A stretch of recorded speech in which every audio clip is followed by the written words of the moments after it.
Tu vas essayer d'attraper ma canne.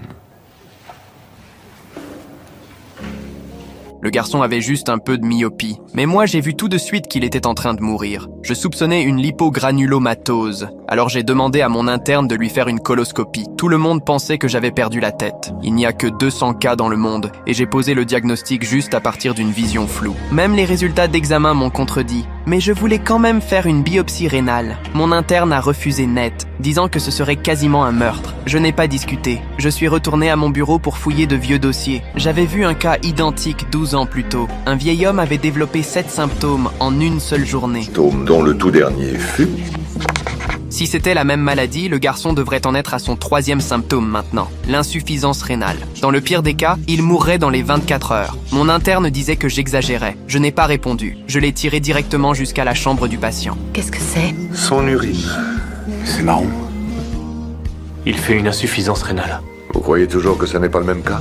C'est seulement là qu'ils ont commencé à prendre ça au sérieux. Après discussion, l'équipe pensait à un lymphome, mais le scanner ne montrait absolument rien. Et alors que nous étions complètement perdus... J'arrive plus à respirer.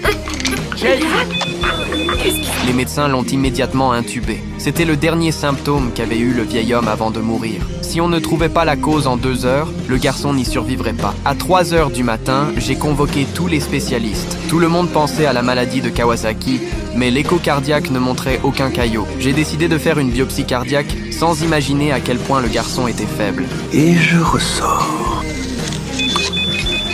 Fibrillation. Arrêt cardiaque. Code bleu.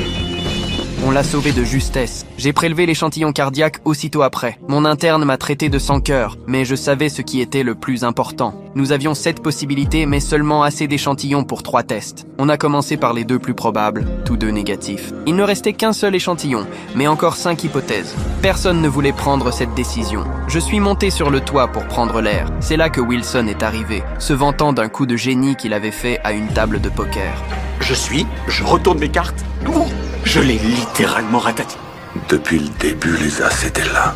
Alors j'ai décidé de tenter ma chance aussi. J'ai envoyé le dernier échantillon pour tester le granulome éliminé au tout début. L'équipe disait que j'étais fou, mais je les ai forcés à le faire. Le résultat est revenu positif. Le garçon avait bien une lipogranulomatose. La maladie n'avait simplement pas encore atteint les intestins, ce qui expliquait pourquoi les premiers tests n'avaient rien montré. Une fois la vraie cause identifiée, j'ai appliqué immédiatement le bon traitement. Et dès que le traitement a fait effet, le garçon s'en est sorti. Et moi, j'ai enfin réparé la faute d'il y a 12 ans.